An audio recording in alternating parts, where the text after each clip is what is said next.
Okay, നമ്മൾ discuss ചെയ്യാൻ പോകുന്നത് chapter 3 of micro economics production and cost. Chapter 3 production and cost.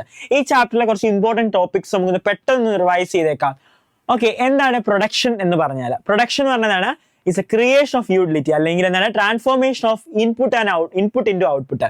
ഇൻപുട്ടുകളെ output ആക്കി മാറ്റുന്ന അല്ലെങ്കിൽ യൂട്ടിലിറ്റി ക്രിയേഷനെയാണ് എക്കണോമിക്സിൽ പ്രൊഡക്ഷൻ കൊണ്ട് ഉദ്ദേശിക്കുന്നത്. പ്രൊഡക്ഷൻ ഫങ്ഷൻസ്, അതായത് നമ്മൾ എന്ത് ചെയ്യുന്നു?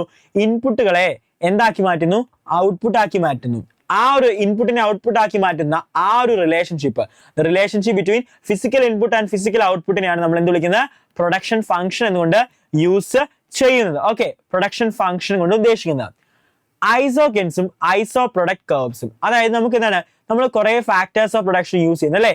Various factors. അപ്പൊ രണ്ട് factors, for example A B എന്ന് പറഞ്ഞ രണ്ട് ഫാക്ടേഴ്സ് ഉപയോഗിച്ചുകൊണ്ട് നമ്മൾ പ്രൊഡക്ഷൻ ചെയ്യുന്നു. ഈ എ ആൻഡ് ബി യൂസ് ചെയ്തുകൊണ്ട് നമുക്ക് പ്രൊഡ്യൂസ് ചെയ്യാൻ പറ്റുന്ന various combinations of product. Okay, എന്താണ്? or various combination of two factors that can produce at a given level of output. ഒരു given level of output produce ചെയ്യാനായിട്ട് നമ്മൾ യൂസ് ചെയ്യുന്ന various ഇൻപുട്ടുകളുടെ കോമ്പിനേഷനെയാണ് നമ്മൾ എന്ത് വിളിക്കുന്നത്? ഐസോകെൻസ് അല്ലെങ്കിൽ ഐസോ പ്രോഡക്റ്റ് കർവ് എന്ന് വിളിക്കുന്നത്. ആൻഡ് ഐസോകെൻ മാപ്പ് എന്താണ്? അപ്പൊ ഒരു ഐസോകെൻ മാപ്പ് എന്ന് പറഞ്ഞാൽ കുറെ ഐസോ പ്രൊഡക്റ്റ് കർവ്സ് ചേർന്നാണ് ഒരു ഐസോകെൻ മാപ്പ് എന്ന് പറയുന്നത്. ഓക്കെ, ഒരു ഹയർ ഐസോകെൻ എന്തിനെ സൂചിപ്പിക്കുന്നു? ഹയർ ലെവൽ ഓഫ് ഔട്ട്പുട്ടിനെ. ഒരു ലോവർ ഐസോകെൻ റിപ്രസെന്റ് ചെയ്യുന്ന എന്താണ്? ലോവർ ലെവൽ ഓഫ് ഔട്ട്പുട്ടിനെയാണ്. An isoquant that lies above and to the right of another represent a higher level of output. Okay, ഇപ്പൊ രണ്ട് ഐസോകെൻ കർവ്സ് ആണ്. Isoquant curves 1, isoquant 2. ഈ 2 ആയിരിക്കും ഏറ്റവും ഹയർ ആയിട്ടുള്ളത്. ഓക്കെ, എന്താണ് ടോട്ടൽ പ്രൊഡക്റ്റ് എന്ന് പറഞ്ഞാൽ? ടോട്ടൽ പ്രൊഡക്റ്റ് എന്ന് പറഞ്ഞാൽ എന്താണ്? നമ്മൾ എന്ത് ചെയ്യുന്നു? ഇൻപുട്ട് യൂസ് ചെയ്ത് ഔട്ട്പുട്ട് പ്രൊഡ്യൂസ് ചെയ്യുന്നു. The total product is the total number of commodity produce during A given period of given number of factors of production. നമുക്ക് തന്നിട്ടുള്ള ഫാക്ടേഴ്സ് ഓഫ് പ്രൊഡക്ഷൻ യൂസ് ചെയ്തുകൊണ്ട് നമ്മൾ പ്രൊഡ്യൂസ് ചെയ്ത ടോട്ടൽ നമ്പർ ഓഫ് കമ്മോഡിറ്റീസിനെയാണ് total product എന്ന് വിളിക്കുന്നത്. നമ്മുടെ factors of production use ചെയ്തുകൊണ്ട് നമ്മൾ പ്രൊഡ്യൂസ് ചെയ്ത total number of commodity, total number of ഔട്ട്പുട്ടിനെയാണ് ടോട്ടൽ പ്രൊഡക്റ്റ് എന്ന് വിളിക്കുന്നത്. എന്താണ് average product? Average product of a factor is a total product divided by number of unit of factors. അതായത് total പ്രൊഡക്റ്റിനെ number of units of factors of production കൊണ്ട് divide ചെയ്യുമ്പോൾ കിട്ടുന്നതാണ് average product. Marginal product എന്ന് പറഞ്ഞാലോ extra unit of variable factor. അതായത് extra input use ചെയ്തപ്പോൾ കിട്ടിയ എക്സ്ട്രാ ഔട്ട്പുട്ട് ആണ്. ഒരു അഡീഷണൽ യൂണിറ്റ് ഓഫ് ഇൻപുട്ട് ചേർത്തപ്പോൾ കിട്ടിയ അഡീഷണൽ യൂണിറ്റ് ഓഫ് ഔട്ട്പുട്ടിനെയാണ് മാർജിനൽ യൂണിറ്റ് എന്ന് വിളിക്കുന്നത്, അല്ലെങ്കിൽ മാർജിനൽ പ്രോഡക്റ്റ് എന്ന് വിളിക്കുന്നത്. Marginal product is the change in total product resulting from the use of one more or one less unit of variable factor, or is the addition made to the total product by addition of one or more unit of variable factor. അതായത് നമ്മുടെ factors of productions നേരത്തെ 4 factors of production use ചെയ്ത് എന്താണ് 10 product ഉണ്ടാക്കി. ഇപ്പോൾ ഒരു 5ാമത് ഒരാളോട് ചേർത്ത് 16 ഉണ്ടായി. അപ്പൊ എന്താണ്, ഒരെണ്ണം എക്സ്ട്രാ ചേർത്തപ്പം 6 യൂണിറ്റ് എക്സ്ട്രാ പ്രൊഡ്യൂസ് ചെയ്യാൻ പറ്റി. ആ എക്സ്ട്രാ പ്രൊഡ്യൂസ് ചെയ്യുന്നതിനാണ് മാർജിനൽ പ്രൊഡക്റ്റ് എന്നുകൊണ്ട് ഉദ്ദേശിക്കുന്നത്.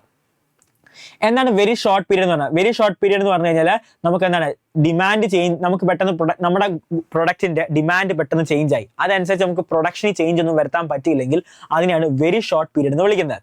ഷോർട്ട് പീരീഡ് എന്ന് പറഞ്ഞു കഴിഞ്ഞാൽ അതായത് as the period during which output can be adjusted by changing the quantity of variable factors, not fixed factors. നമുക്ക് എന്താണ് ഫാക്ടേഴ്സ് ഓഫ് പ്രൊഡക്ഷൻസ് വേരിയബിളും ഉണ്ട് ഫിക്സഡും ഉണ്ട് അല്ലേ? വേരിയബിളും ഉണ്ട് ഫിക്സഡും ഉണ്ട്. അപ്പൊ നമ്മുടെ എന്താണ്, നമ്മുടെ പ്രൊഡക്റ്റിന്റെ ഡിമാൻഡ് മാറിയപ്പം അതനുസരിച്ച് നമുക്ക് ഔട്ട്പുട്ടിൽ ചേഞ്ച് വരാൻ പറ്റത്തില്ലെങ്കിൽ അത് വെരി ഷോർട്ട് പീരീഡ്. പ്രൊഡക്റ്റിന്റെ ഡിമാൻഡ് കൂടി. അപ്പൊ നമ്മുടെ പ്രൊഡക്ഷൻ കൂട്ടണമെങ്കിൽ എന്തിന് ചേഞ്ച് വരുത്താം? വേരിയബിൾ ഫാക്ടേഴ്സിന് ചേഞ്ച് വരുത്താം. ഫിക്സഡ് ഫാക്ടേഴ്സിന് യാതൊരു ചേഞ്ചും വരുത്താൻ പറ്റില്ല. വേരിയബിൾ ഫാക്ടേഴ്സിന് ചേഞ്ച് വരുത്തി നമുക്ക് ആ ഡിമാൻഡിനെ മീറ്റ് ചെയ്യാൻ പറ്റുന്നുണ്ടെങ്കിൽ അതിനെ ഷോർട്ട് പീരീഡ് എന്ന് വിളിക്കുന്നു. ലോങ് പീരീഡ് എന്ന് പറഞ്ഞു കഴിഞ്ഞാൽ നമുക്ക് വേരിയബിൾ ഫാക്ടേഴ്സിനും ഫിക്സഡ് ഫാക്ടേഴ്സിനും ചേഞ്ച് വരുത്തി നമ്മുടെ ചേഞ്ച് ഇൻ ഡിമാൻഡിനെ മീറ്റ് ചെയ്യാൻ പറ്റുന്നതാണ് ലോങ് പീരീഡ് കൊണ്ട് ഉദ്ദേശിക്കുന്നത്. ഇത് വളരെ ഇമ്പോർട്ടൻ്റ് ആയിട്ടുള്ള ടോപ്പിക്കാണ്. Short run production function law of variable proportion എന്ന് പറഞ്ഞാൽ. ഷോർട്ട് റൺ പ്രൊഡക്ഷൻ ഫംഗ്ഷൻ അല്ലെങ്കിൽ ലോ ഓഫ് വേരിയബിൾ പ്രൊപ്പോർഷൻ എന്ന് പറഞ്ഞാൽ the law of variable proportion exhibit the short run production function. Short run production function ആണ് represent ചെയ്യുന്നത്. Short run production ഫംഗ്ഷനിലെ പ്രത്യേകത എന്താണ്? ഒരു ഫാക്ടർ വേരിയബിളും ബാക്കിയുള്ള ഫാക്ടേഴ്സ് ഫിക്സഡുമാണ്. ഒരു ഫാക്ടർ വേരിയബിളും ബാക്കിയുള്ള ഫാക്ടേഴ്സ് ഫിക്സഡ് ആയിട്ടുള്ള ടൈപ്പ് ഓഫ് പ്രൊഡക്ഷൻ ഫംഗ്ഷൻ ആണ് ഷോർട്ട് റൺ പ്രൊഡക്ഷൻ ഫംഗ്ഷൻ എന്ന് വെച്ച് കഴിഞ്ഞാൽ. അവിടെ വരുന്ന ലോ ആണ് ലോ ഓഫ് വേരിയബിൾ പ്രൊപ്പോർഷൻ എന്നുകൊണ്ട് ഉദ്ദേശിക്കുന്നത്. ഓക്കെ, അപ്പൊ എന്താണ് നമ്മുടെ വേരിയബിൾ ഫാക്ടർ, ഒരു ഫാക്ടർ വേരിയബിളും ബാക്കിയുള്ള ഫാക്ടേഴ്സ് ഫിക്സഡ് ആയിട്ടിരിക്കും. അങ്ങനെയുള്ള ഒരു പ്രൊഡക്ഷൻ ഫംഗ്ഷനെയാണ് ഷോർട്ട് റൺ പ്രൊഡക്ഷൻ ഫംഗ്ഷൻ എന്ന് വിളിക്കുന്നത്. അവിടെയുള്ള ഒരു ലോ ആണ് ലോ ഓഫ് വേരിയബിൾ പ്രൊപ്പോർഷൻ എന്ന് പറഞ്ഞാൽ എന്താണ്? An extra unit of output can be obtained by applying an unit of variable factors. അപ്പൊ നമ്മളാണ് ഒരു ഫാക്ടർ വേരിയബിളും ബാക്കിയുള്ള ബാലൻസ് ഫാക്ടേഴ്സ് ഫിക്സഡ് ആണ്. അപ്പൊ നമുക്ക് എക്സ്ട്രാ ഔട്ട്പുട്ട് പ്രൊഡ്യൂസ് ചെയ്യണമെങ്കിൽ ഈ വേരിയബിൾ ഫാക്ടേഴ്സിന് ചേഞ്ച് വരുത്തുക. ഇതാണ് ഷോർട്ട് റൺ പ്രൊഡക്ഷൻ ഫംഗ്ഷൻ അല്ലെങ്കിൽ ലോ ഓഫ് വേരിയബിൾ പ്രൊപ്പോർഷൻ എന്ന് പറയുന്നത്. ഇതിന് വേറെ കുറച്ച് പേരുകളുണ്ട്. ലോ ഓഫ് വേരിയബിൾ പ്രൊപ്പോർഷൻ എന്താണ്? ലോ ഓഫ് റിട്ടേൺ എന്നും ലോ ഓഫ് വേരിയബിൾ ഫാക്ടേഴ്സ് എന്നും ലോ ഓഫ് ഡിമിനിഷിംഗ് റിട്ടേൺ എന്നും വിളിക്കാറുണ്ട്. ഓക്കെ, നോക്കിക്കേ, നമ്മൾ ബാക്കിയുള്ള factors land, labour, capital, entrepreneurship factors ഒക്കെയാണ്. അതിനകത്ത് ലേബർ ഫാക്ടർ മാത്രം വേരിയബിളും ബാക്കിയുള്ള ഫാക്ടേഴ്സ് ഫിക്സഡ് ആണ്. ലേബേഴ്സിന് എണ്ണം കൂട്ടുമ്പോൾ നോക്കിക്കേ, ടോട്ടൽ പ്രൊഡക്റ്റ് 10, 22, 36, 52, 66, 76, 82, 85. പക്ഷെ ഒരു പോയിന്റ് എന്ന് കഴിയുമ്പോൾ നമ്മൾ പഠിച്ചില്ലേ തിയറി ഓഫ് ഫേം ആൻഡ് നമ്മുടെ കൺസ്യൂമർ ബിഹേവിയർ ചാപ്റ്റർ പഠിക്കുമല്ലോ. നമ്മൾ എക്സ്ട്രാ യൂണിറ്റ്സ് ഓഫ് നമ്മൾ ഇങ്ങനെ യൂസ് ചെയ്തുകൊണ്ടിരിക്കും. ഒരു പരിധി നമ്മൾ നമുക്ക് മടുക്കുമല്ലോ. ഒരു ആപ്പിൾ ഒരെണ്ണം കഴിച്ചു, 2 കഴിച്ചു, 3 കഴിച്ചു, 4ാമത്തെ കഴിക്കുമ്പോൾ നമുക്ക് എന്തായിരിക്കും? നോർമലി മടുക്കും അല്ലെ? നമുക്ക് അങ്ങനല്ലേ, എല്ലാ കാര്യങ്ങളും ഉപയോഗിച്ച് ഒരു പരിധി എത്തുമ്പോൾ നമുക്ക് മടുക്കും. അതുപോലെ തന്നെ നമ്മൾ വർക്കേഴ്സിനെ എക്സ്ട്രാ ആഡ് ചെയ്ത് ഒരു പരിധി എത്തി കഴിയുമ്പോൾ നമ്മുടെ വർക്കേഴ്സിനെ ആഡ് ചെയ്തു, പക്ഷെ അതിനനുസരിച്ചുള്ള ഔട്ട്പുട്ട് നമുക്ക് കിട്ടത്തില്ല. നമ്മളൊരു മാക്സിമത്തിൽ ചെല്ലും, പിന്നീട് അത് കുറഞ്ഞു വരും. നോക്കിക്കേ, 85 ആയി, പിന്നെ കുറയാൻ തുടങ്ങി, 83 ആയി. ആവറേജ് പ്രൊഡക്റ്റ് എന്ന് പറഞ്ഞാൽ നമ്മൾ പഠിച്ചല്ലോ. ആവറേജ് പ്രൊഡക്റ്റ് നോക്കിയേ, ഇൻക്രീസ് ആകുന്നു, ദെൻ അത് ഡിക്രീസ് ആകുന്നു. മാർജിനൽ പ്രൊഡക്റ്റ് ഇൻക്രീസ് ആയി, പിന്നെ ഡിക്രീസ് ആയി, 0 ആയി, നെഗറ്റീവ് ആകുന്നു സംഭവിക്കുന്നു. ഇതിന് അപ്പൊ ലോ ഓഫ് വേരിയബിൾ പ്രൊപ്പോർഷന് 4 അസംഷൻസ് ഉണ്ട്. ഒന്നെന്താണ്? ഒരു ഫാക്ടർ വേരിയബിളും ബാക്കിയുള്ള ഫാക്ടേഴ്സ് ഫിക്സഡ് ആണ്. 2, നമുക്ക് ഫാക്ടേഴ്സ് ഓഫ് പ്രൊഡക്ഷനിൽ ചേഞ്ച് വരുത്താനായിട്ട് പറ്റത്തില്ല. ദെൻ നമ്മൾ യൂസ് ചെയ്യുന്ന ടെക്നിക്ക് സെയിം ആണ്.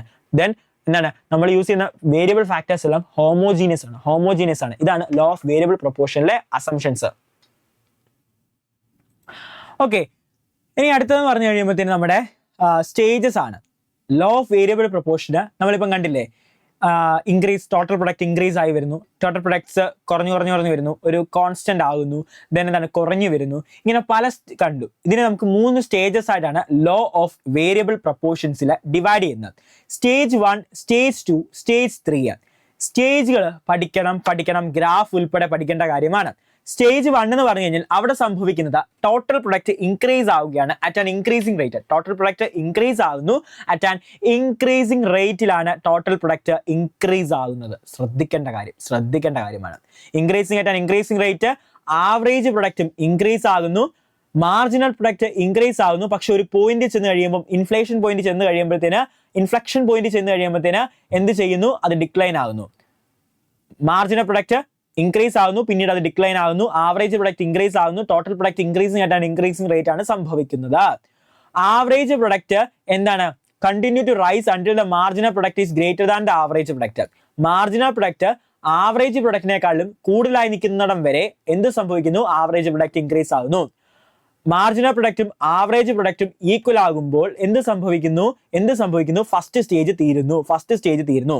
ആവറേജ് പ്രൊഡക്റ്റ് ഇൻക്രീസ് ആകും, unit of variable factor increase ആകുന്നതിനൊപ്പം ആവറേജ് പ്രൊഡക്റ്റും ഇൻക്രീസ് ആകുന്നത് മൂലം ഈ ഒരു സ്റ്റേജിനെ ഇൻക്രീസിംഗ് റിട്ടേൺ എന്ന് വിളിക്കുന്നു. സ്റ്റേജ് 2 എന്താ സംഭവിക്കുന്നത്? ടോട്ടൽ പ്രൊഡക്റ്റ് ഇൻക്രീസ് ആയിക്കൊണ്ട് തന്നെ ഇരിക്കുകയാണ്, but at an diminishing rate. Total product is increasing but at A diminishing rating ആണ്. ടോട്ടൽ പ്രൊഡക്റ്റ് എന്ത് സംഭവിക്കുന്നു? മാർജിനൽ പ്രൊഡക്റ്റ് ഈ ഒരു സ്റ്റേജിൽ വെച്ച് ടോട്ടൽ പ്രൊഡക്റ്റ് മാക്സിമത്തിൽ എത്തുകയും ആ മാക്സിമത്തിൽ എത്തുമ്പോൾ മാർജിനൽ പ്രൊഡക്റ്റ് 0 ആയി മാറുന്നു. ടോട്ടൽ പ്രൊഡക്റ്റ് മാക്സിമത്തിൽ എത്തുകയും അപ്പോൾ മാർജിനൽ പ്രൊഡക്റ്റ് 0 ആയി മാറുകയും ചെയ്യുന്നു. ഓക്കെ, ആവറേജ് പ്രൊഡക്റ്റ് എന്താകുന്നു? ഡിമിനിഷിംഗ് ആവുകയാണ് സംഭവിക്കുന്നത്. അതുകൊണ്ട് ആവറേജ് പ്രൊഡക്റ്റും മാർജിനൽ പ്രൊഡക്റ്റും ഡിക്ലൈൻ ആകുന്നു. പോസിറ്റീവ് ആണെങ്കിൽ കൂടി ഡിക്ലൈൻ ആകുന്നത് കൊണ്ട് എന്ത് വിളിക്കുന്നു? സ്റ്റേജ് ഓഫ് ഡിമിനിഷിംഗ് റിട്ടേൺ എന്ന് വിളിക്കുന്നു. സ്റ്റേജ് 3 ടോട്ടൽ പ്രൊഡക്റ്റ് ഡിക്ലൈൻ ആകാൻ തുടങ്ങുന്നു. പിന്നെ എന്ത് സംഭവിക്കുന്നു? മാർജിനൽ പ്രൊഡക്റ്റ് നെഗറ്റീവ് ആകുന്നു, ആവറേജ് പ്രൊഡക്റ്റ് ഫോൾ ചെയ്യുന്നു, ഡിക്ലൈൻ ആവുന്നു, പക്ഷേ സീറോ ആകുന്നില്ല. അതുകൊണ്ട് ഈ സ്റ്റേജിനെ എന്ത് വിളിക്കുന്നു? Stage of negative return. Fully negative എനർജിയാണ് അവിടെ സംഭവിക്കുന്നത്. അടുത്തത് ഷോർട്ട് റൺ ഫംഗ്ഷനിലെ ലോ ആണ് ലോ ഓഫ് വേരിയബിൾ പ്രൊപ്പോർഷൻ അല്ലെങ്കിൽ law of returns. Long run production ഫംഗ്ഷനെ വിളിക്കുന്ന പേരാണ് law of return to scale. അതായത് ലോങ് റൺ പ്രൊഡക്ഷൻ ഫംഗ്ഷൻസിൽ ഔട്ട്പുട്ടും ഇൻപുട്ടും തമ്മിലുള്ള റിലേഷൻഷിപ്പ്, ബിക്കോസ് ഇവിടുത്തെ ഇൻപുട്ട് എല്ലാം വേരിയബിൾ ആണ്, ആ ഒരു റിലേഷൻഷിപ്പ് പറയുന്നതാണ് റിട്ടേൺ ടു സ്കെയിൽ. ഓക്കെ, ഇവിടെ 3 സ്റ്റേജസ് ഉണ്ട്. ഇവർ നിസ്സാരക്കാരല്ല, ഇവർക്ക് 3 സ്റ്റേജസ് ഉണ്ട്. മക്കളെ ഉണ്ട്. ഏതൊക്കെയാണ് 3 stages? First one increase in return to scale. ഇവരുടെ ഗ്രാഫ് വരുന്നത് ഈ ഒരു formula IRS CRS DRS. Factors എല്ലാം വേരിയബിൾ ആണ്. അതായത് increase in return to scale അല്ലെങ്കിൽ ഫസ്റ്റ് ഫാക്ടർ കൊണ്ട് ഉദ്ദേശിക്കുന്നത് വെച്ച് കഴിഞ്ഞാൽ നമ്മൾ 10% ഇൻപുട്ട് ഇടുമ്പോൾ 10ൽ കൂടുതൽ ഔട്ട്പുട്ട് കിട്ടുന്നു, മോർ ദാൻ 10% ഔട്ട്പുട്ട് നമുക്ക് കിട്ടുന്നു. നമ്മൾ 10% ഇൻപുട്ട് ഇടുമ്പോൾ മോർ ദാൻ 10% ഔട്ട്പുട്ട് കിട്ടുന്നു. നമ്മൾ 10% ഇൻപുട്ട് ഇൻക്രീസ് ചെയ്യുമ്പോൾ മോർ ദാൻ 10% ഔട്ട്പുട്ട് നമുക്ക് കിട്ടുന്നു. അതാണ് ഇൻക്രീസിംഗ് റിട്ടേൺ ടു സ്കെയിൽ എന്ന് വിളിക്കുന്നത്. When we increase the scale of production in A proportion, the output also increases in A greater proportion. അതായത് നമ്മൾ എന്ത് ചെയ്യുന്നു? ഇൻപുട്ട് ഇൻക്രീസ് ചെയ്യുന്നു. ഇൻപുട്ട് അല്ലെങ്കിൽ സ്കെയിൽ ഓഫ് പ്രൊഡക്ഷൻ ഇൻക്രീസ് ചെയ്യുമ്പോൾ അതിനേക്കാൾ കൂടുതൽ ഒരു പ്രൊപ്പോർഷനിൽ എന്ത് സംഭവിക്കുന്നു? ഔട്ട്പുട്ടും ഇൻക്രീസ് ആകുന്നു. അതായത് 100% നമ്മൾ എന്ത് ചെയ്യുന്നു? ഇൻപുട്ട് ഇൻക്രീസ് ചെയ്യുമ്പോൾ മോർ ദാൻ 100% ഔട്ട്പുട്ട് നമുക്ക് കിട്ടുന്നു. അതുകൊണ്ട് ഈ സ്റ്റേജിനെ ഇൻക്രീസിംഗ് റിട്ടേൺ ടു സ്കെയിൽ എന്ന് വിളിക്കുന്നു. കോൺസ്റ്റന്റ് റിട്ടേൺ ടു സ്കെയിൽ അവിടെ നിന്നാണ് സംഭവിക്കുന്നത്? കോൺസ്റ്റന്റ് ആണ്. അതായത് നമ്മൾ സ്കെയിൽ ഓഫ് പ്രൊഡക്ഷൻ ഇൻക്രീസ് ചെയ്യുന്നു, അതേ പ്രൊപ്പോർഷനിൽ തന്നെ ഔട്ട്പുട്ടും ഇൻക്രീസ് ആവുന്നു. 100% ഇൻപുട്ട് ഇൻക്രീസ് ചെയ്യുമ്പോൾ 100% ഔട്ട്പുട്ടും ഇൻക്രീസ് ആവുന്നു. ഇൻപുട്ട് ഡബിൾ ചെയ്യുമ്പോൾ ഔട്ട്പുട്ടും ഡബിൾ ആവുന്നു. ഓക്കെ, അതാണ് കോൺസ്റ്റന്റ് റിട്ടേൺ ടു സ്കെയിൽ എന്ന് വിളിക്കുന്നത്. Last one is diminishing return to scale.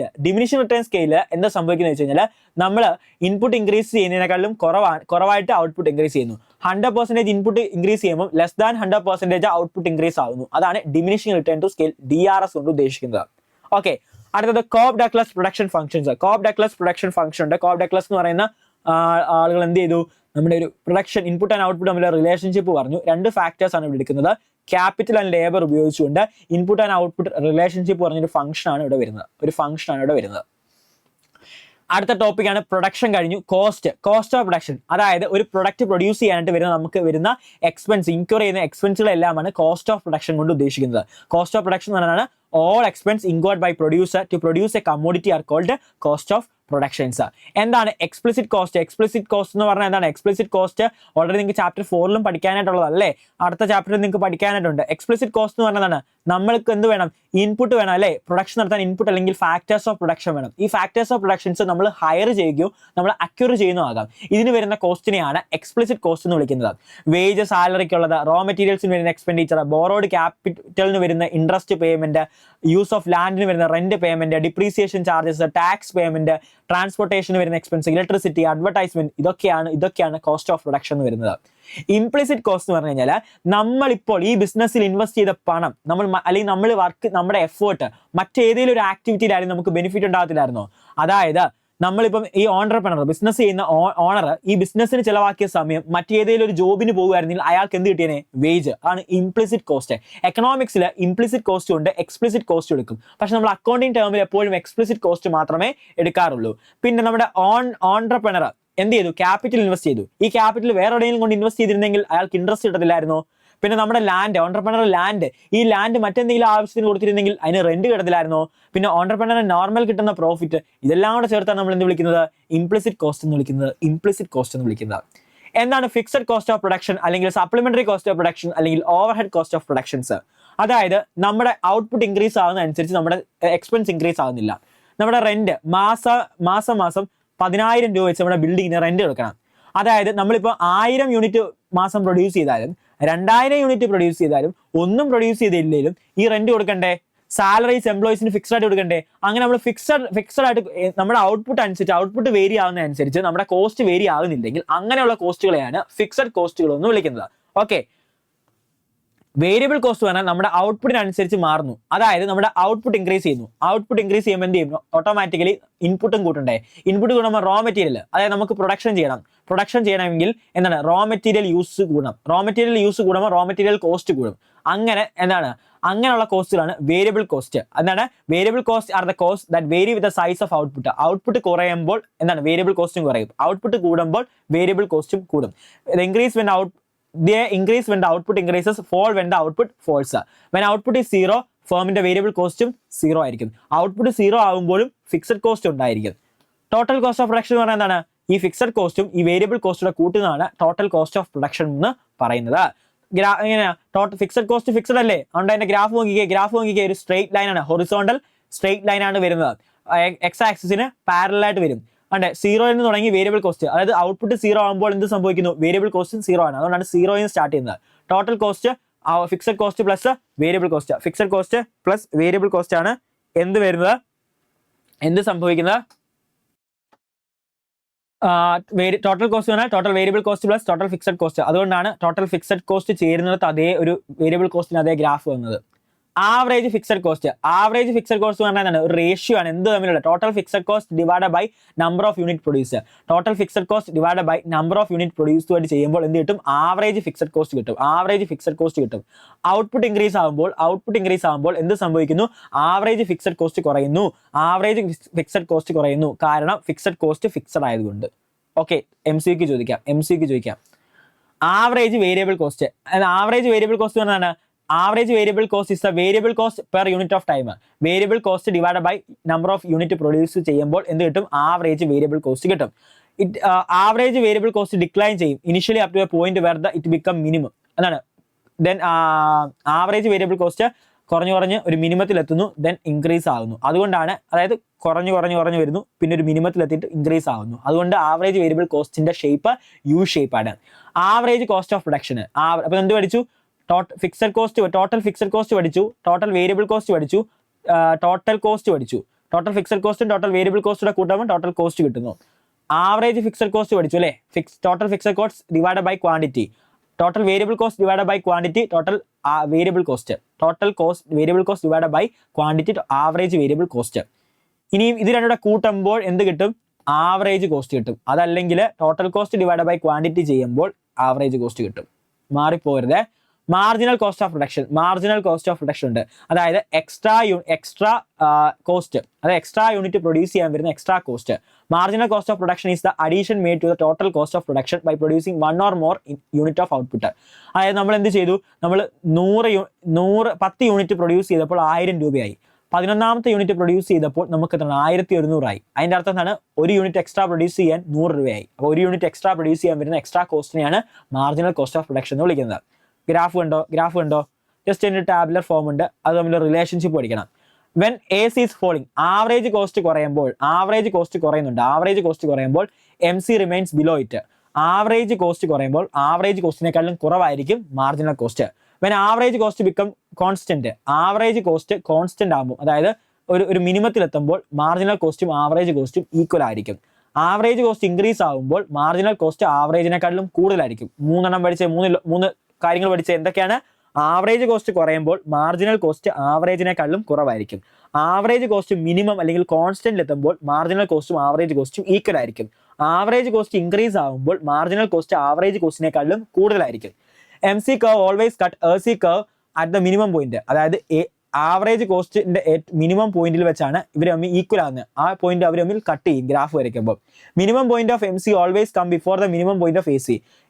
Okay, when MC is falling, AC cannot rise. MC കുറയുമ്പോൾ AC കൂടത്തില്ല.